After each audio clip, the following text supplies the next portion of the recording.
Hello, welcome to another episode of Constitutionalist Podcast. I am your host, Joseph M. Leonard.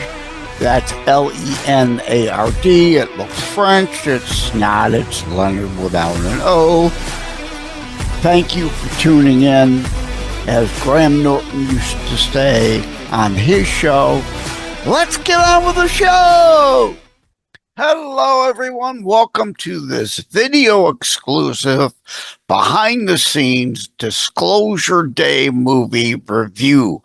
I was on with Rick Walker, Maverick News Freedom Reporters out of Canada on Sunday, June 14th, Flag Day. I joined him around 8 o'clock and we disclosed. We reviewed the Disclosure Day movie. I am going to play that portion of that show here at 1.25 playback time, so you'll get through it a little quicker. You won't need to speed this up, or if you speed it up, it's already sped up. So hopefully it doesn't turn into Alvin and the Chipmunks on you if you try to speed it up. Tonight, Sunday, June the 21st, as I'm putting this together and putting it on my platforms, Father's Day, June 21st, I'll be on with Rick again to talk Toy Story 5 movie. I'm joining him live around 8:30 p.m. Eastern Time, and or, of course, catch it on playback anytime thereafter on the Maverick News channel. I suggest you find him, Maverick News Freedom Reporters, at Rumble. That's their primary video channel versus my primary video channel is BitChute, tinyurl.com/CTP on BitChute. Most of my videos are viewed there. Also, next week, Sunday, June 28th, tentatively we're scheduled to talk Supergirl, as I joke, and you'll see I joke in the but the show you're about to see replayed, I call it The Ditzy Bitch and the Cute Dog, or The Ditzy Bitch and Her Dog. So anyway, that will be coming next week. Catch us live Sunday, June 28th. For that, I talk in this spoiler alert, not spoiler of the film, but spoiler of about what you're to see. I give it a B overall. Rick talks of the would-be nun who cut short her nunnery training as the love interest. Kind of, sort of, but not really. But I jokingly now understand why I only give it a B. No sex scenes. There's no real love interest. There's no sex scenes in this. So it can only get a B, I guess. I say that jokingly.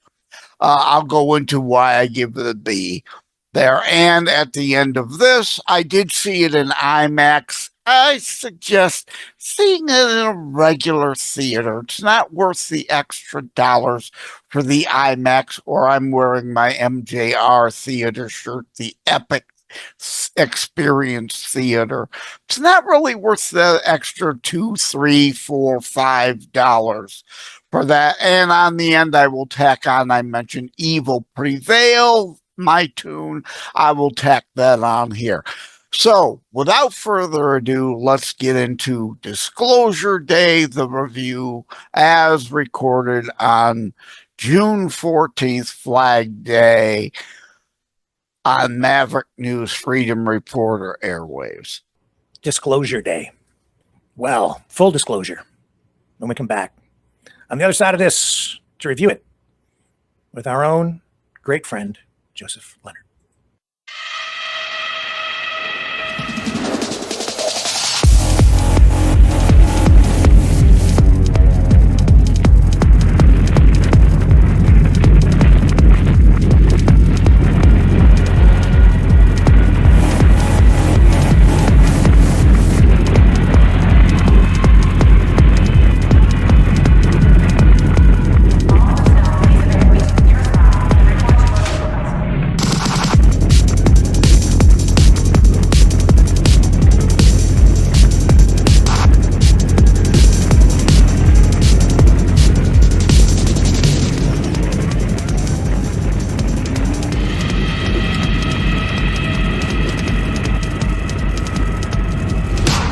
Detroit News. The world is watching. Okay, just before we get Joseph, just want to show you one more thing. As we head into this week's G7 summit. I've covered G7 summits.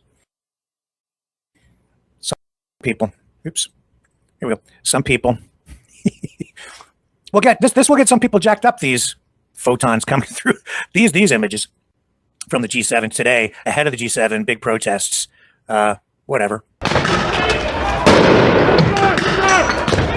This is entertaining, isn't it? Oh, shit. I don't want to be in one of those cops, man. They're throwing bottles and rocks at you. What a job. And then, because this is also happening as Elon was crowned the world's first trillionaire, they burned a Tesla. So this is the Tesla that burned all around the world. It's one car, okay? They set one car on fire. I think more cars got set on fire when the Montreal Canadiens won the Stanley Cup last night. But that's not good. I think the bank can afford it.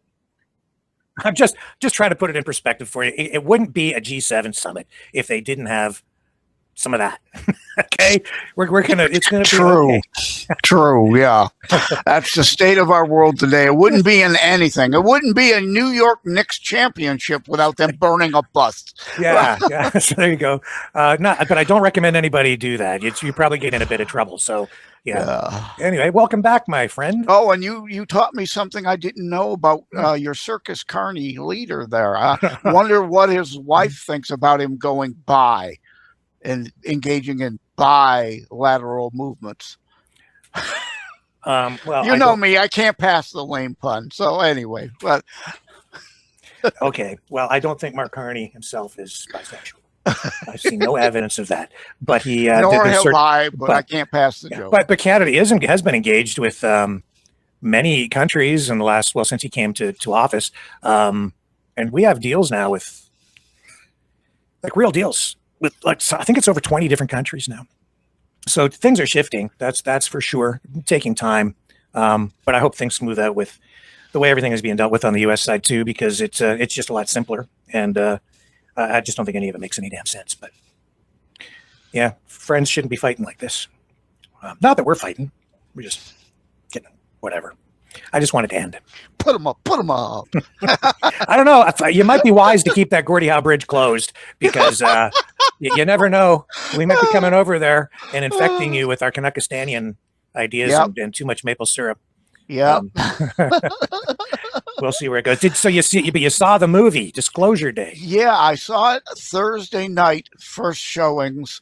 I ponied up the extra to see it in the IMAX because I've been waiting so long. Overall I give it a B, and I think that says more about me than it does the movie, though. It's one of those situations where you've expected a movie for so long and you have such high expectations, you're bound to be let down to some degree. And yet I couldn't tell you where I'd make changes in the scripts to supposedly get it to an A- or an A+.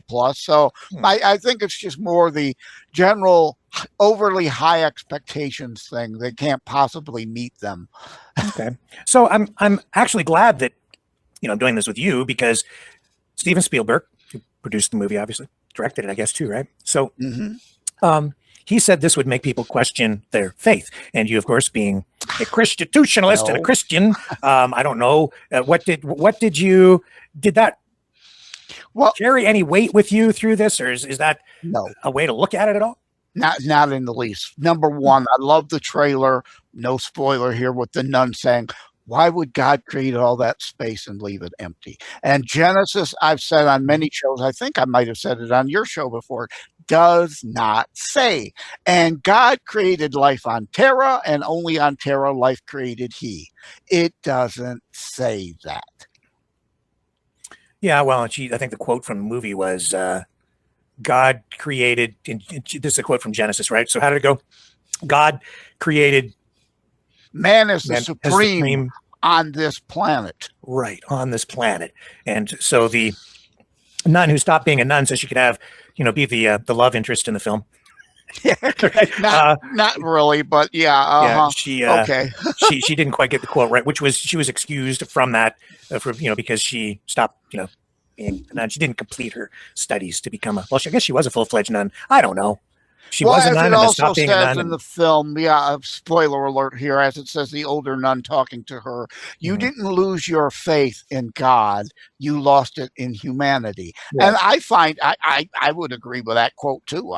Again, other beings from other planets doesn't erase or eliminate God in the least. And the movie deals with a lot of things that have been in the conspiracy realm for a long time. You know, it deals in Roswell, it deals in Kecksburg, Pennsylvania, it deals in the Nixon Gleason to Area 51 trip, it deals in the Eisenhower alien summit, although some people, if they weren't familiar with that ahead, they might not catch that in the film. But it doesn't go beyond much of the what we already know, what we've already suspected, what we're already talking about. So I'm gonna come to something later where I think that this film does deal with a variety of related issues, some of them very heavy, in very subtle ways that if you are in the know, you will pick up on it. Easter eggs in a way. Yeah. Even more than that, I'll explain later. But on the surface, for the general public, yeah, I think that you're touching on a very important thing, which is, and this is the question: what's he disclosing? Does he have proof of actual aliens visiting Earth, and are they among us already? And what about? And is it connected to all of these disclosures or releases, file dumps from the Pentagon of late? The most recent, just this past Friday, where more were released again. And when I looked at them, one of the images that was released was just an artist's rendering of what looked like a white blob on a I'm like, that's not proof of anything. This is ridiculous. No. So what do you make of all of that, Joseph? Well, again, for the most part, I think he tried to stay safe. And in a way, Close Encounters of the Third Kind is almost more a disclosure movie, because in the 70s, there was a film, and apologies, I forget what it was called. They were promised actual alien footage. They, at the last minute, never got it. They came out with the film with whatever was in it. But supposedly, Spielberg's Close Encounters of the Third Kind was based on that real footage that was never able to be shown. So in a way, Close Encounters was almost more a real disclosure movie than this was. And the footage that we saw of these aliens and things largely in this movie, Grays. It's all created footage by Spielberg. There were clips that they ran sort of on video screens of the stuff that has been released by the Pentagon over the years, but they didn't really deal with it. So it really doesn't, in that sense, reveal anything. And yet, in the interviews that Spielberg has been doing, he's actually come out and has said, "Oh, but he's actually said this is the truth," and he's open. But he kind of cushions all of that by saying at times, he's open to believing because of the all of the circumstantial evidence that is overwhelming. So he's like, this is like double speak, where he's saying it's true, but might not be true, but it's true. And I think he's saying that it's all true because he needs to sell more tickets. That's one of the reasons he's saying that it's true. Yeah. Your thoughts? The bottom line on all that is a lot of this isn't proof of anything, but as you said, circumstantial evidence. As we know physics, we cannot do those things that some of these vehicles are doing. Is that proof that they're extraterrestrial? They could be interstellar. They could be interdimensional, or as I coined, intertimental. What are some speculate grays are really us 100,000 years in the future, and it's intertimental tourism. They've come back to observe us, but not want to mess, or as saying our genes are so screwed up in the future, that's why they're coming back to garner human samples to bring Back to the Future, another movie. Another Spielberg flick, you know what I mean. No, Back to the Future Was that Spielberg or was that Oh, yeah. Zemeckis? That was Zemeckis. Oh, well, yeah, but Spielberg was involved with it, I think, as He a was involved. producer. Yeah, But I don't think he directed it, but he had a correct. hand in it. Yeah. But yeah, the need that 100,000 years from now, our gene pools are so screwed up, they need genetic manipulation of samples from now to help preserve our race in the future. So there's interstellar, there's interdimensional. Again, the Bible doesn't speak to it, so that doesn't mean it's not possible. And one of my favorite Christian movies is Constantine with Keanu Reeves. Great film that deals with interdimensionalism, that hell is really just a dimensional plane of this existence. So interstellar, interdimensional, and as I coin, intertimental, so it better fits with the other two inters. That's interesting that you call it intertimental. I'm kind of in sync with you on that, if you will, but maybe you can explain how you interpret that or view it. Yeah, that makes more sense to me than time traveler. Well, there can be interstellar travelers, interdimensional travelers, and I, for the record, like the Indiana Jones movie and the Crystal Skulls dealing with that also. I enjoyed it. It made archaeological sense to me to go there next. But yeah, intertimental, if you could traverse time, you're an intertimental being, as would be an interstellar being or an interdimensional being. To me, it just makes more sense to say that than a time traveler. Well, time travel is possible. It's undeniable. You know why? Because you and I are moving through space and time right now. Oh, absolutely. Yeah. Forward time movement, right? Whether backward time or at least the concept of forward time movement for us. Yes. Yeah. And in theory, we've moved things, small objects into the past, supposedly. So, but whether it can be done on a larger scale. There have been experiments showing that time is affected, the passage of time is affected by gravity. And they've proven this by taking like a clock and then going all the way up to the top of a very high mountain, and then bringing it all the way back down to the lab. And then it's like an atomic clock, right? Yeah. And then when you compare the two clocks, there's a time difference, and that's because as you get further away from the gravitational pull of the Earth, it becomes less powerful, and that affects the passage of time because it warps space and time. Hence, and so Einstein, E equals MC squared time is relative. It is in a figurative and proven literal sense also. Yes. And so time can be compressed and expanded. If we become interstellar beings ourselves, move as close to the speed of light as possible, we age more on this planet than the beings hurtling through space. Yeah, pretty interesting stuff. So, well, that's been proven too with the twins here. What the astronaut? What's his name? Kelly and his identical twin.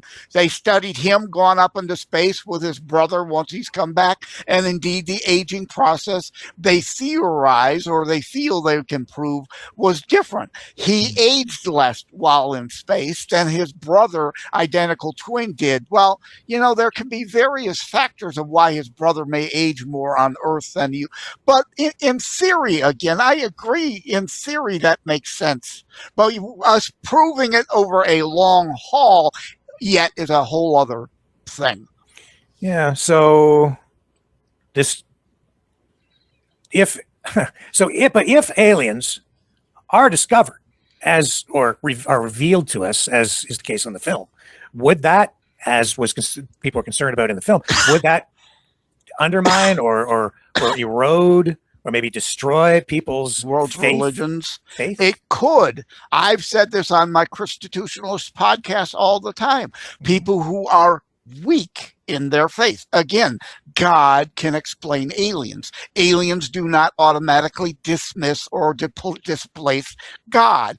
And indeed, if God created all that, why would he have left it all empty? And the sin of hubris. Check yourself. God doesn't owe you all the answers. Get over yourself. That's very true. I think there's some things that we will never know as human beings, and I think that is one of the natural laws, actually, because some things are simply unknowable. But let me piss some people off and say the Bible is a Dr. Seuss book.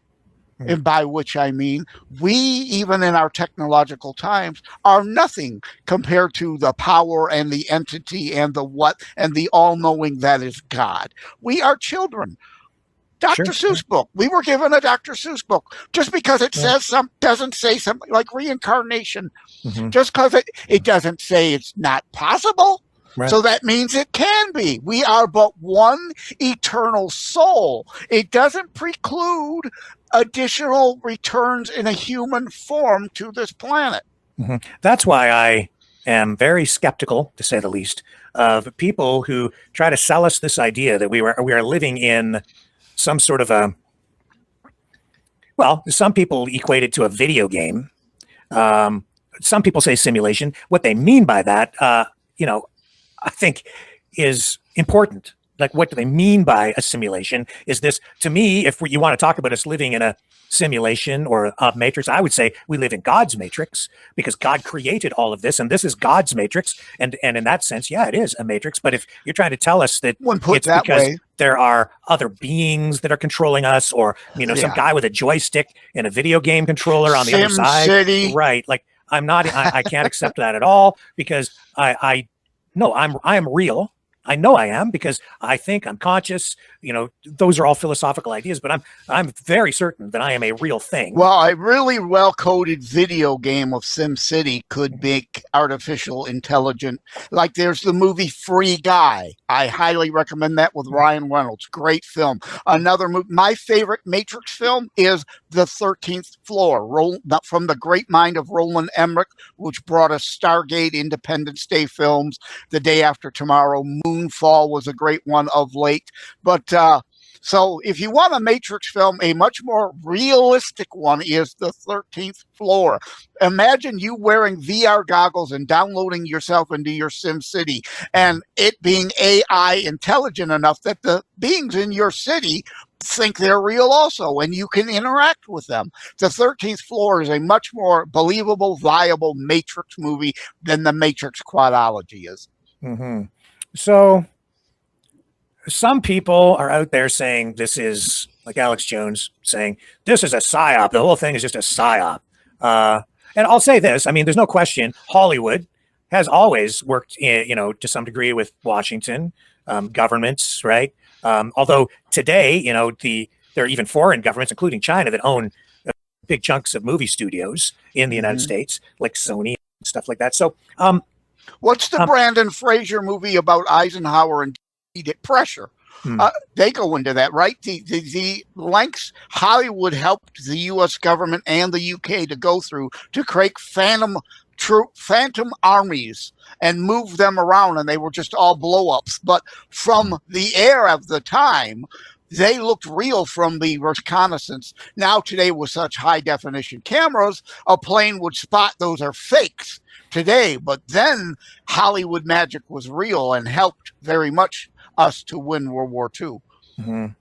Yeah, just come back for a moment to the simulation video game trap thing. I also have to take exception to those kinds of concepts or ideas that are being, pumped out on the internet, because it like I said the other night, what is it? Is it 16-bit, 32, 64-bit reality? What do we get? When do we get the upgrade? You cannot, you can't duplicate life.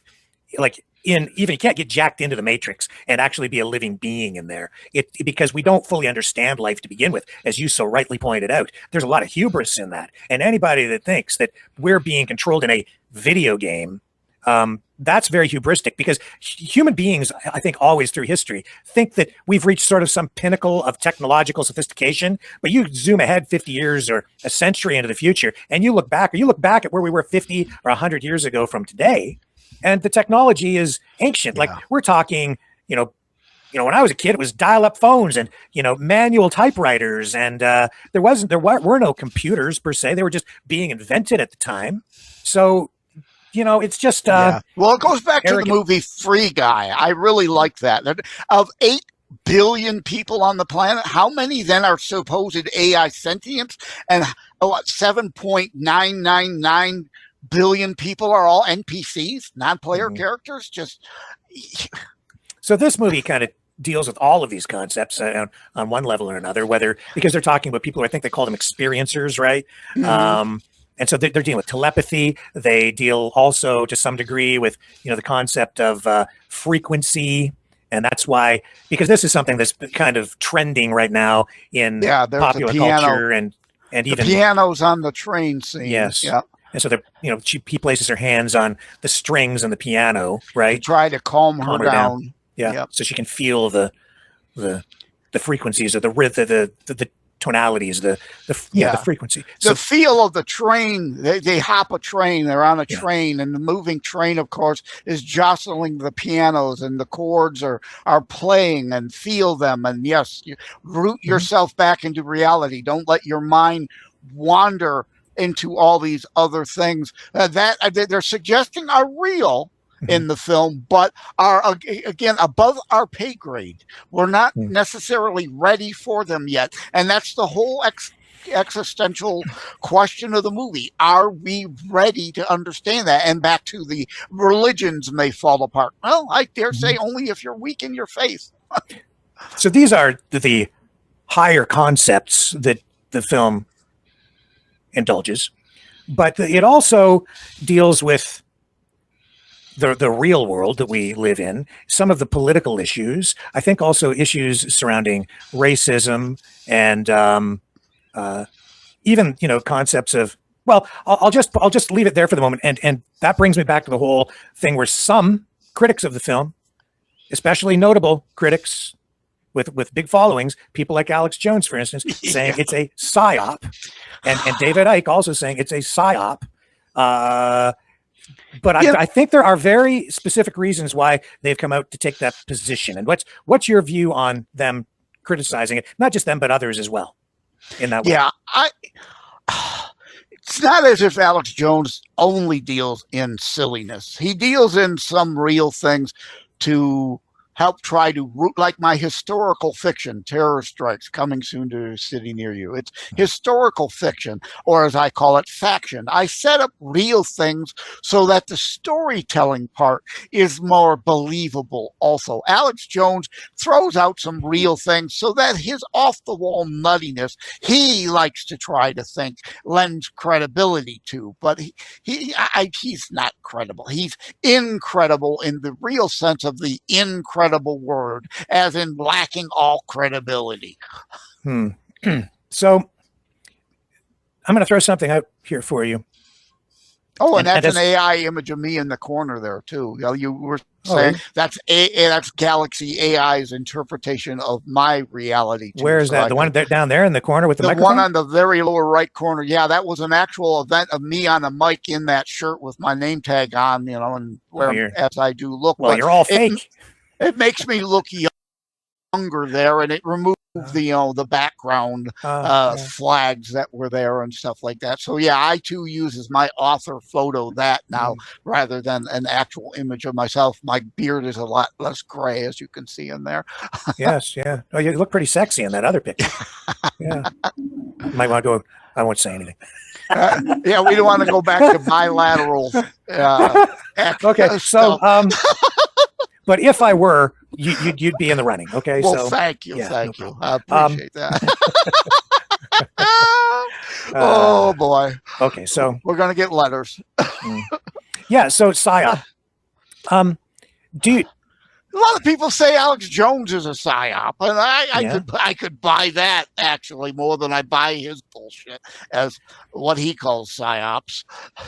Yeah. I'm going to share something with you, a perspective that I don't think anybody else. I haven't heard it anywhere else. See, Alex Jones and David Icke both have these similar, but not quite, there's some differences in the way that they kind of view aliens and interdimensionality and some of these things. And yet both of them use this idea as a core component of their whole shtick, right? Their whole, everything they talk about. It's the foundation, really, of their media existence and the way they interact with their flocks. But they're also sometimes criticized by people for being anti-Semitic and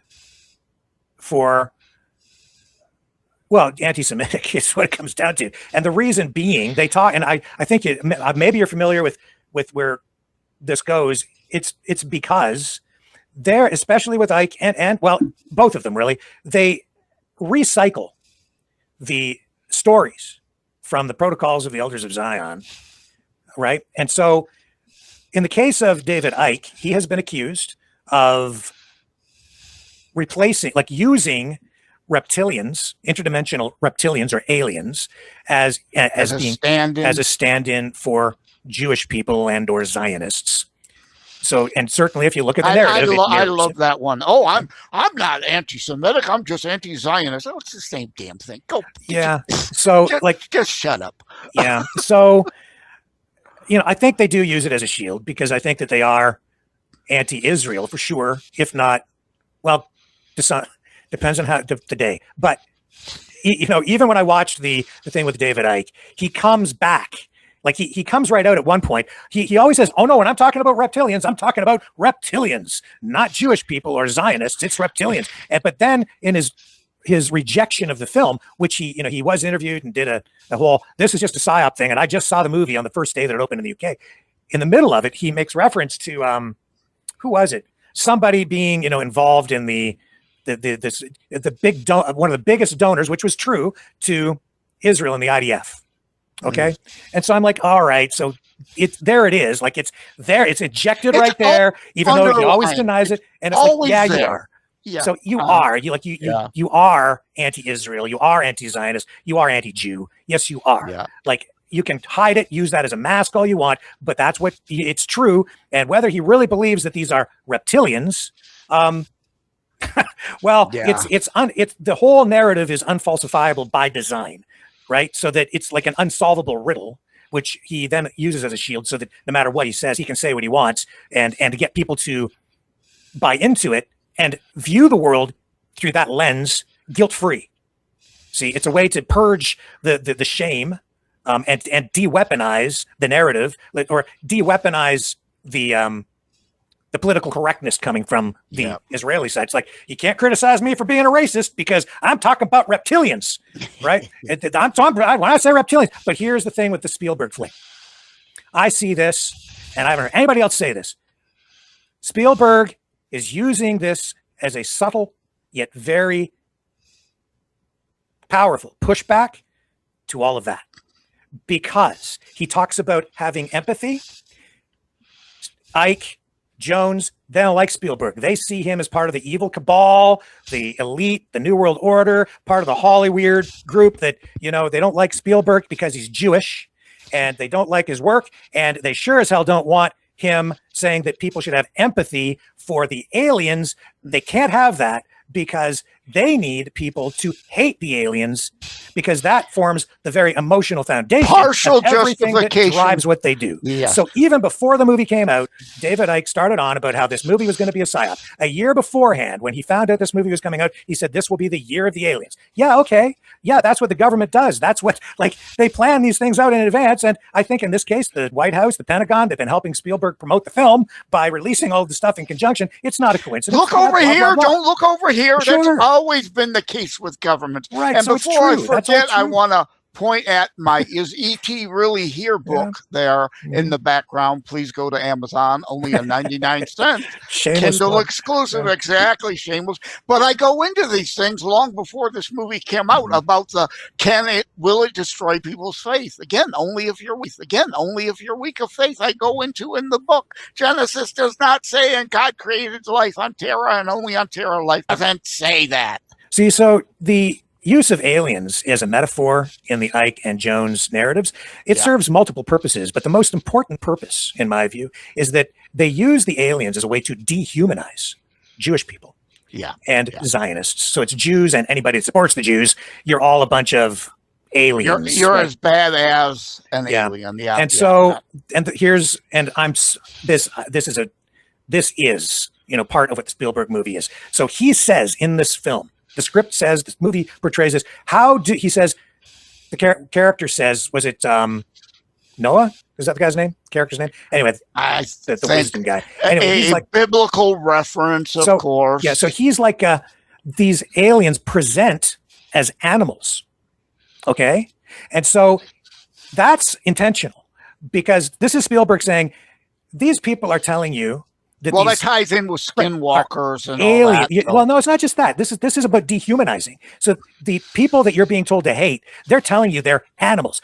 And Netanyahu does the same thing to the people in Palestine. He says they're all a bunch of animals. You know, they're barbarians. We need to annihilate them. Like, he uses this language, and especially in times of war, countries do that. They dehumanize their Every enemies, right? side Right. does it. And Look so, what we did to the Japanese during World War II.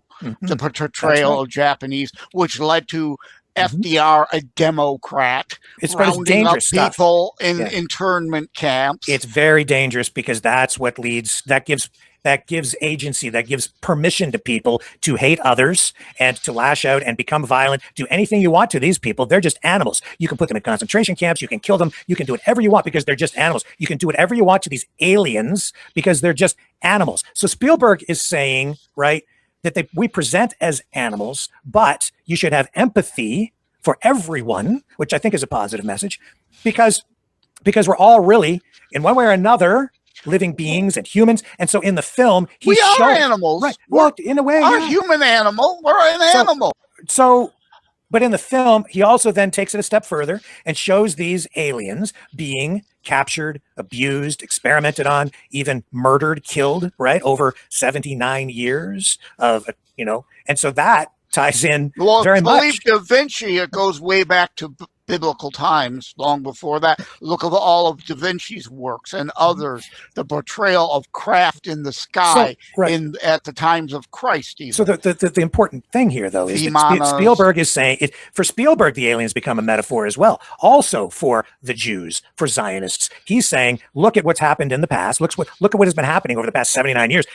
You've had these people that are being persecuted, murdered, killed, and you could even substitute not just the Jews and Zionists in Spielberg's interpretation of this, but you could put the Palestinians in there. You could put any group that's been genocided in there and use that. Armenians. Right, anybody. Okay, but for him as a Jewish person, this I see as a real pushback to Ike, to Jones, both of whom have for a long time been incredibly conspiratorial and critical of. And I would dare even add Candace Owens, who went from being red-pilled to retard-pilled, and Tucker Carlson, red-pilled to retard-pill land. Yeah. So this is just his way of pushing back on it without picking a direct fight with these guys. But they've taken the bait, and they've come right out of the box before even seeing the film saying it's a psyop. And you can't. And here's the thing that they lose me here, because they're saying you can't have empathy. You shouldn't have empathy for these aliens because they're evil. And they've been telling us that there are these evil aliens, interdimensional beings controlling us all as part of a evil cabal that control all the world leaders. So they can't have you feeling any empathy or sympathy or anything, any positive or compassion. You can't have compassion for these people because it undermines their narrative. Spielberg pushes back with this and says, we all need to have compassion for each other. And you can put that in your pipe and chew on it. Yeah. Well, let me get in trouble here. Not that you chew on a pipe. I'm using it as I know what you mean. Yeah. But whatever. There's no such thing as pure good unless if you're talking God, and you're not talking pure evil unless you're talking as the saying goes, even Hitler loved Eva. They loved each other. Even Hitler loved dogs. Hitler certainly loved himself more than anything else, but pure evil is often a construct we go on that's bad. Not even I hesitate to give any examples. I already got myself in trouble with bringing up Hitler.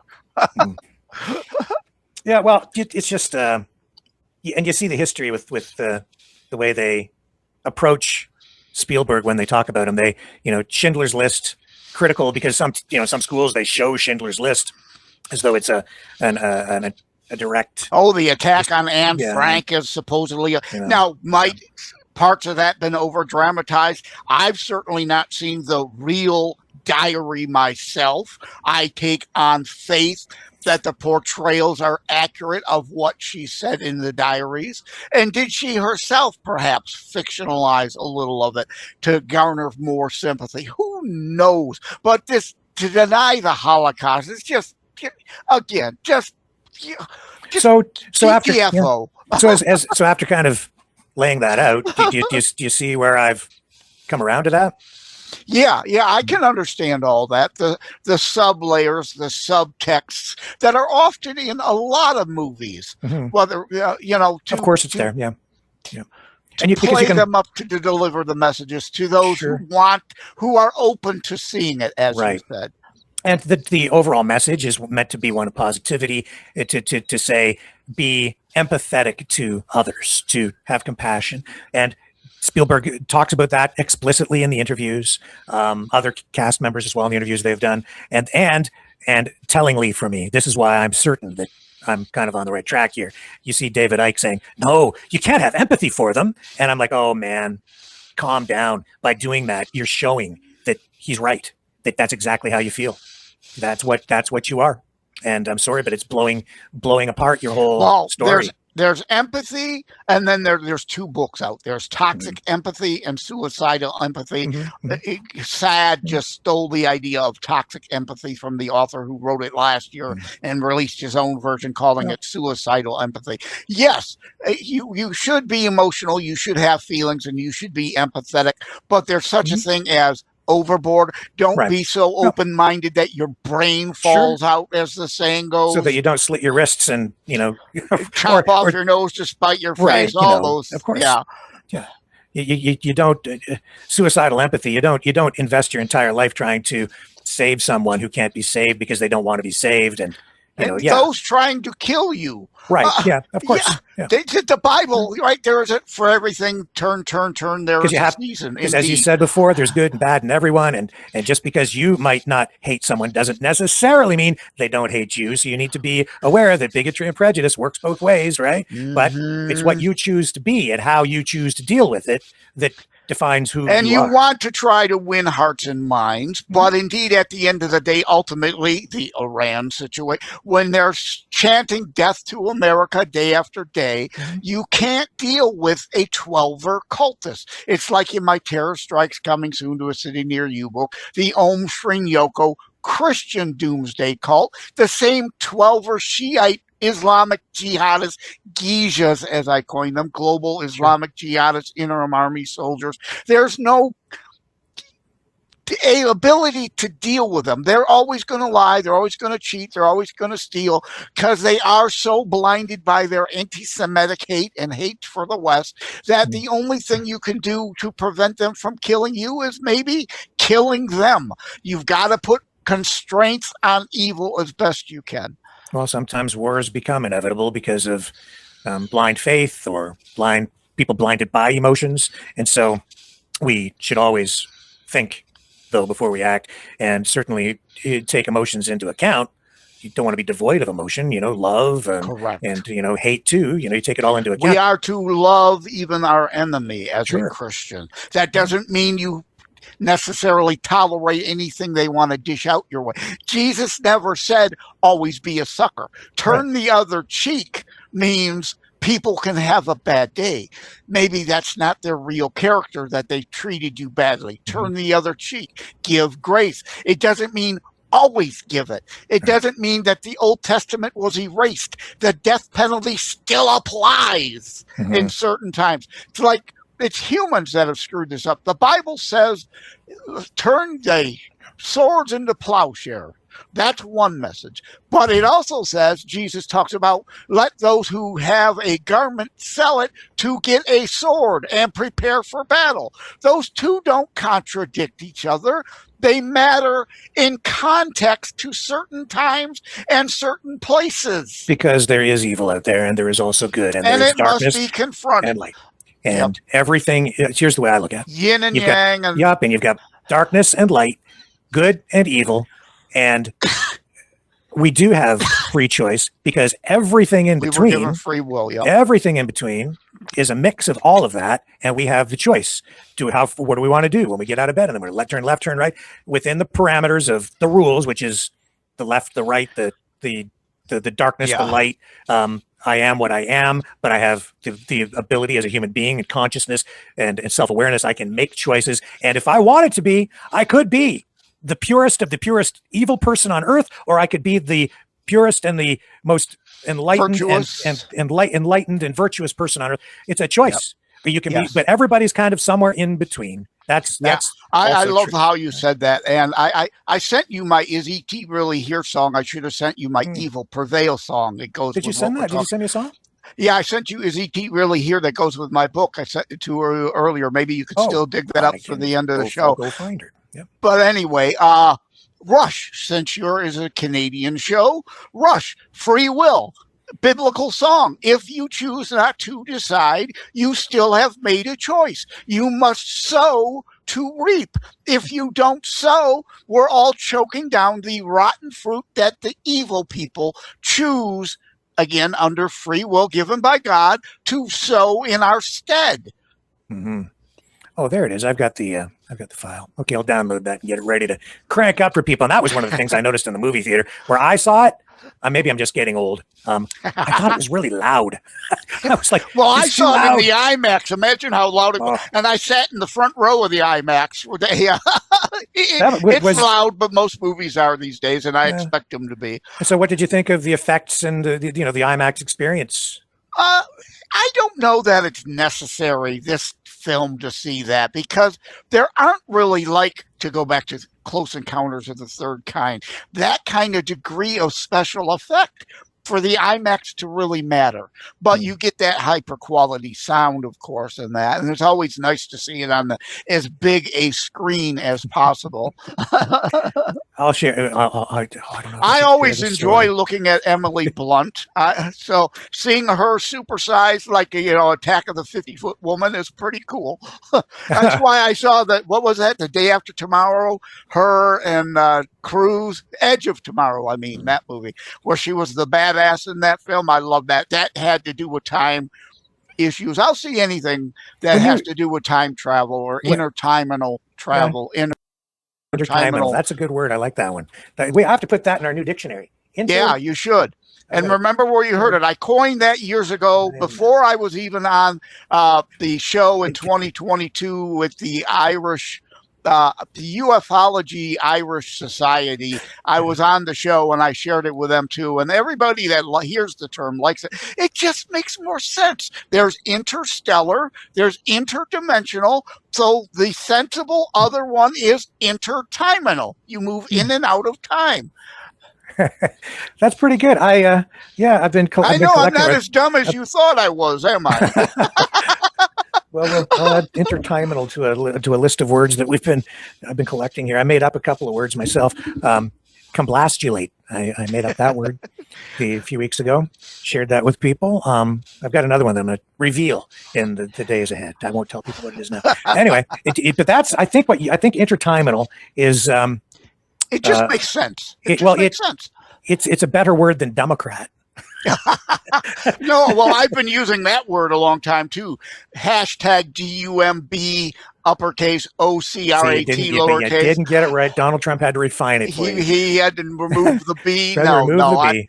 Again, there's a lot of things Donald does that he thinks he's the maybe first you could take that B that he removed. That's another Democrat. One that it is. He didn't think of it. You should just take the B and carry it like mathematics, right? And do equations. Carry it over to intertimental. Put it behind the M. Intertimable. Intertimable. Time. Yeah. Intertime bubble. Intertime. An intertime bubble. Hey, I think bubble. I think we came up with a new term that makes sense because, right, it's like a warp speed. You do an intertime bubble to be able to travel to be intertimental. Well, so that works, right? Because if you why not? Donald Trump threw away that B. It's free out there. He didn't want it. We'll just pick it up and recycle it. It's a free range B. Yep. It's an environmentally friendly word in a linguistic ecosystem. Well, that's fantastic. Yeah. So let's do a quick break and come back. Okay. Yeah, and then we'll do kind of a recap and sum up and give you time to download that. And yeah, I need a potty break. Oh, there's too much water. We'll be right, yeah, we'll be right TMI. Back.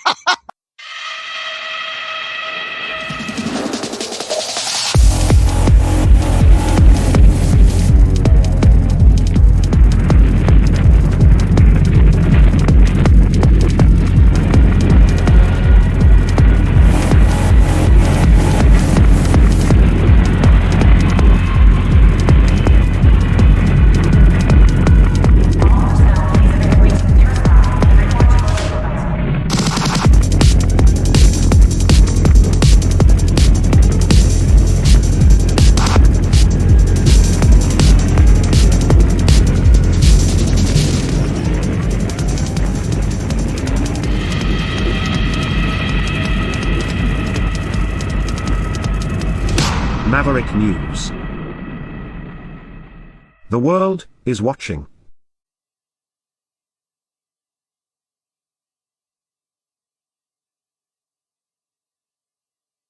All right, we're back and just kind of waiting for Joseph to get back into his seat. And he's back. There we are. Yep. Yeah, I meant to mention before, and I forgot with the interterminal. My favorite film is Roland Emmerich's The 13th Floor, because it's part drama, it's part romance, it's part sci-fi, it's part film noir.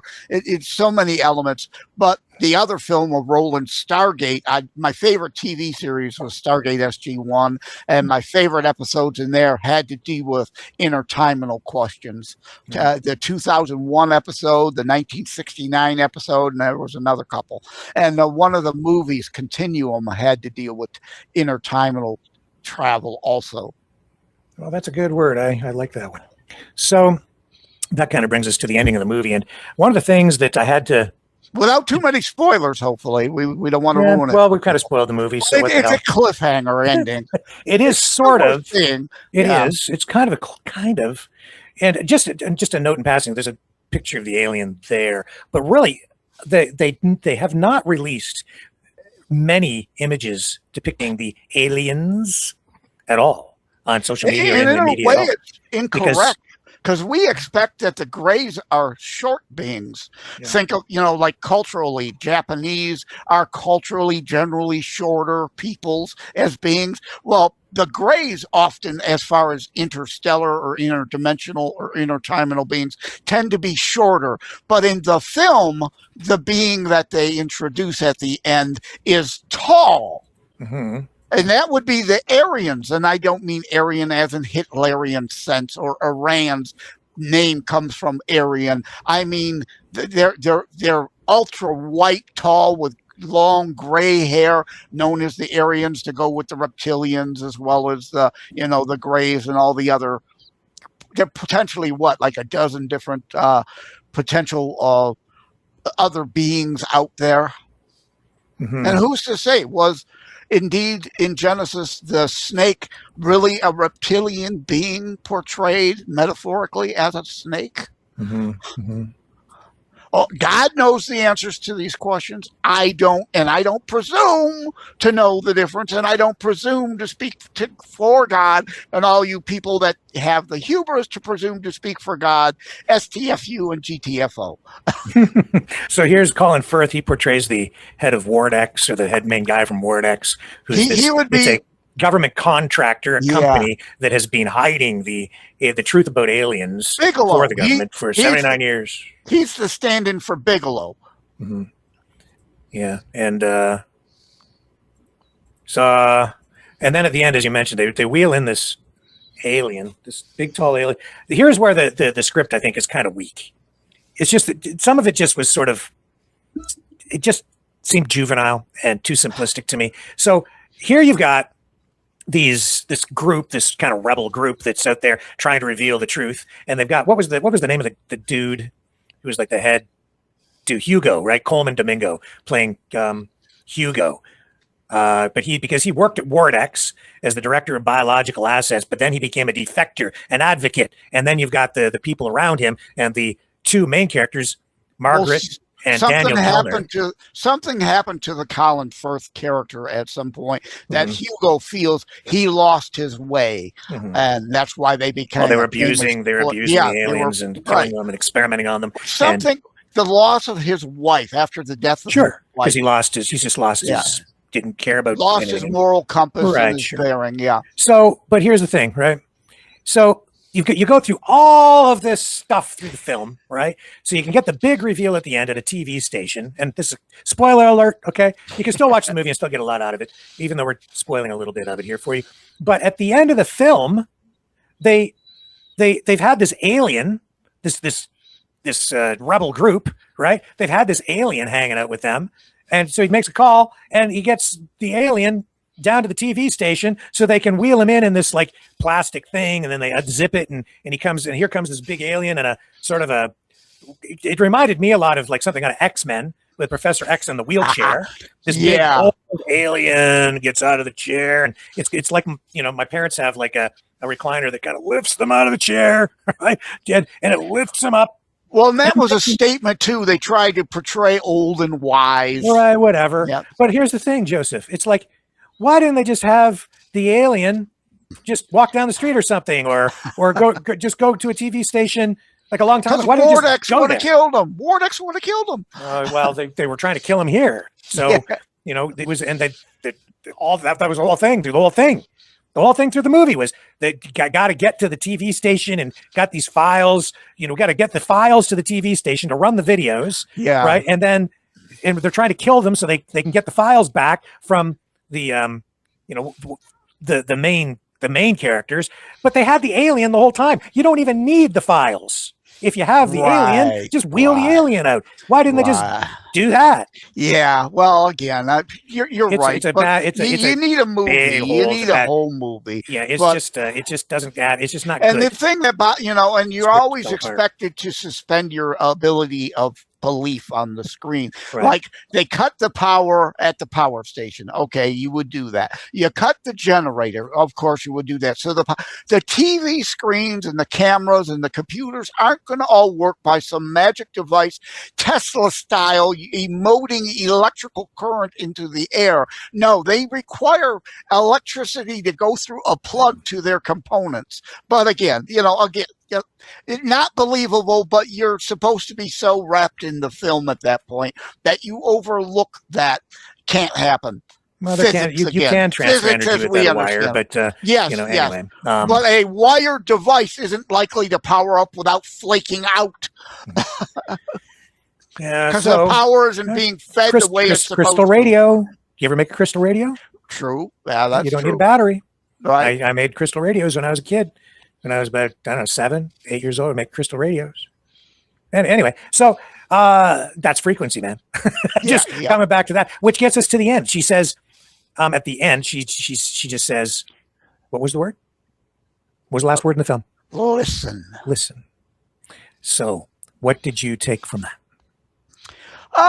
I took from that it kind of a bogus movie wasn't disclosing anything. It just wanted to sell tickets. There is that. Yes, there's that element to it for sure. It wasn't any, and it's part of Spielberg's spiel, if you will, right? Yeah. Sell the ambiguity. I'm saying, but I'm not saying.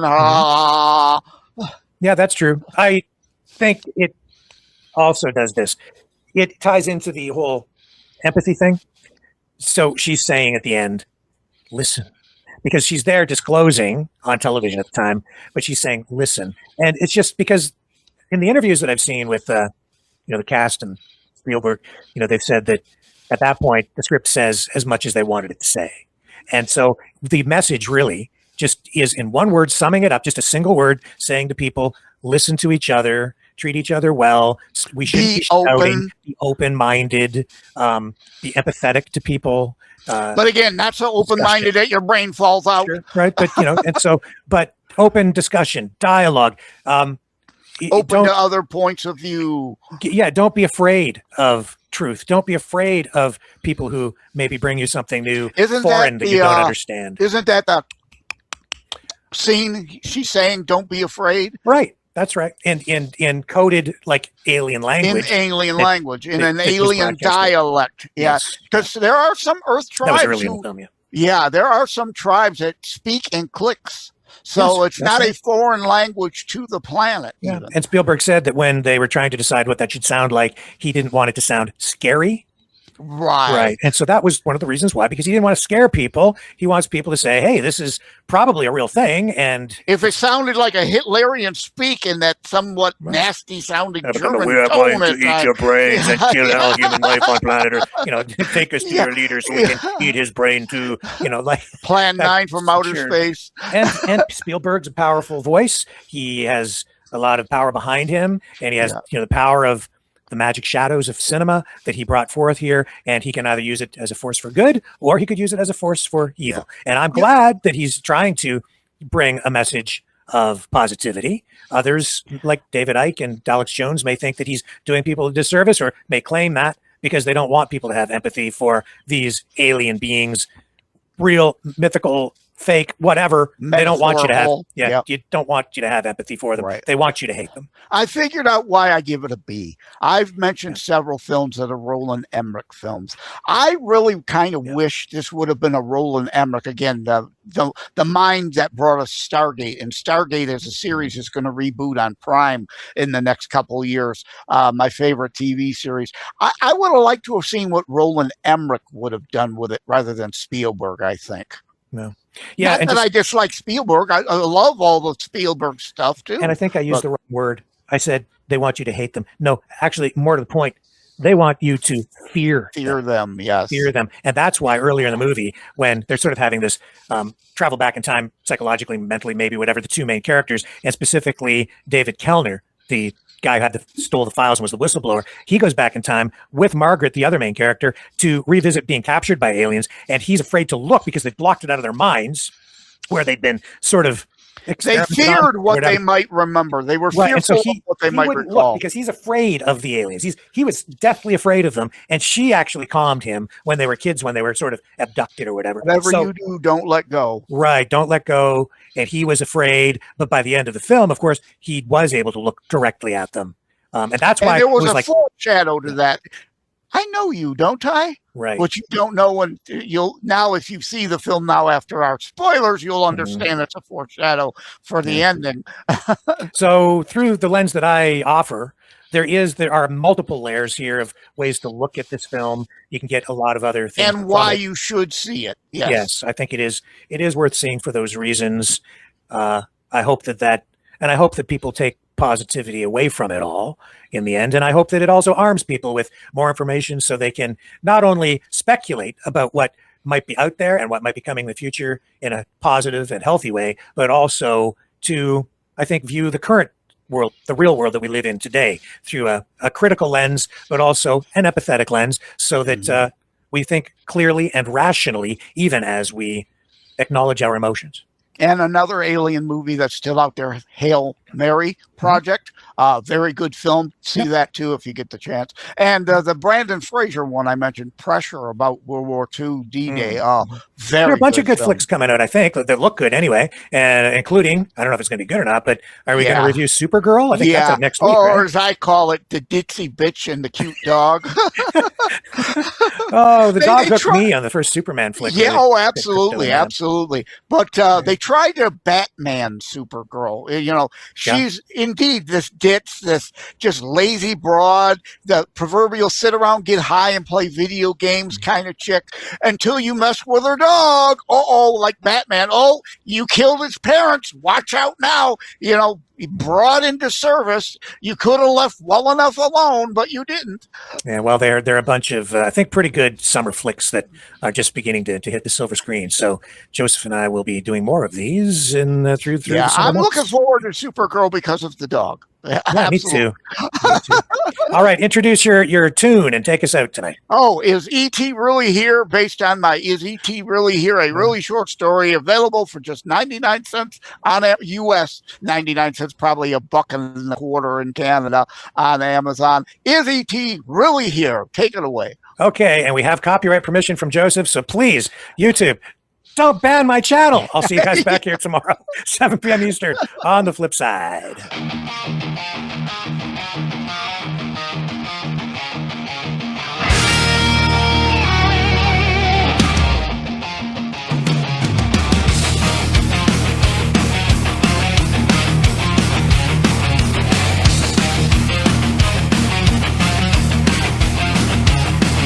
He never blinks in class.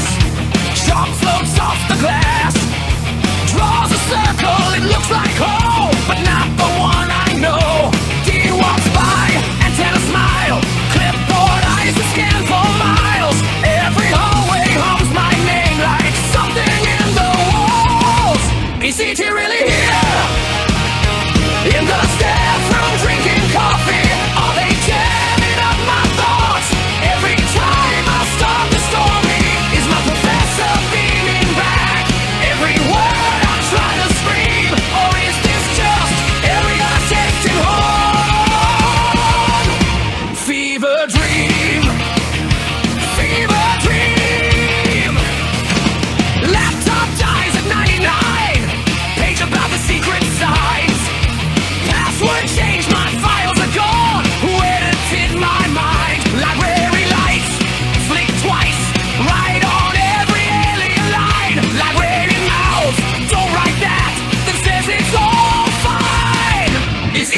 This has been a Maverick Multimedia production.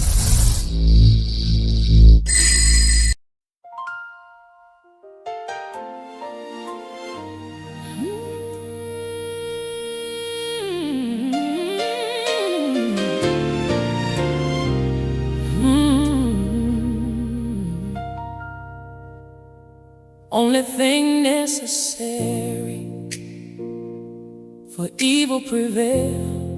What they say, good people's doing nothing. The stayed with most today. The world keeps turning, a dark, strange place. Good folks are yearning for a saving grace. The ship has sailed, they say, on a troubled tide. But what do you do today with nowhere to hide? Questions I've been asking in all my writings. What's your move? Just what about is it you're willing to try to do? Evil prevails when good just sleeps. Light sometimes fails while the darkness creeps. What are you doing now?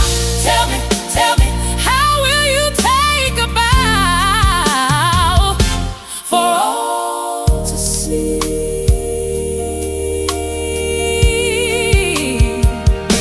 The news, it screams a broken sound, lost in bad dreams on hallowed ground. They say it's all lost cause, a losing fight. But what about your applause for what is right? Only thing it takes for shadow to prevail is a crowd of quiet hearts scroll and sigh, then turn away. Say this world is torn apart.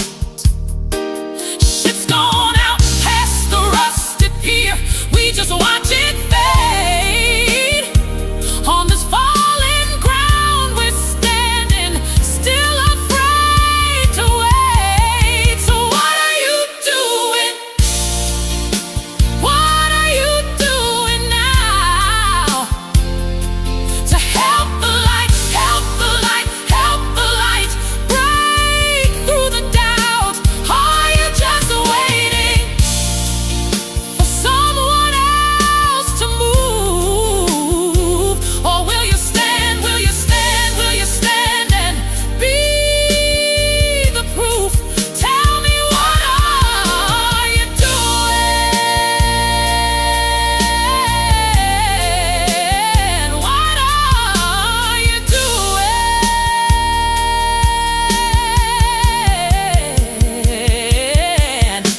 Good folks in a quiet room, hands clean, eyes closed. Say someday I'll make a change, someday never shows. Every hurt you walk right past cuts a deeper line. Every that's not up to me helps the dark align. So what are you doing? What are you doing now to help the light, help the light, help the light break through the doubt? Are you just waiting for someone else to move?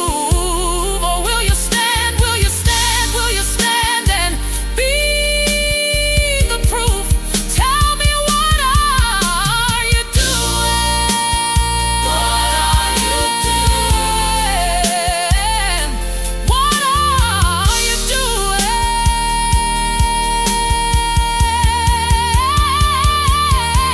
It's a hard question. Looking back at you, yeah, in the mirror, in the silence, you already know what's true. If you breathe and you're required to answer with your life, every minute that you're given takes a side.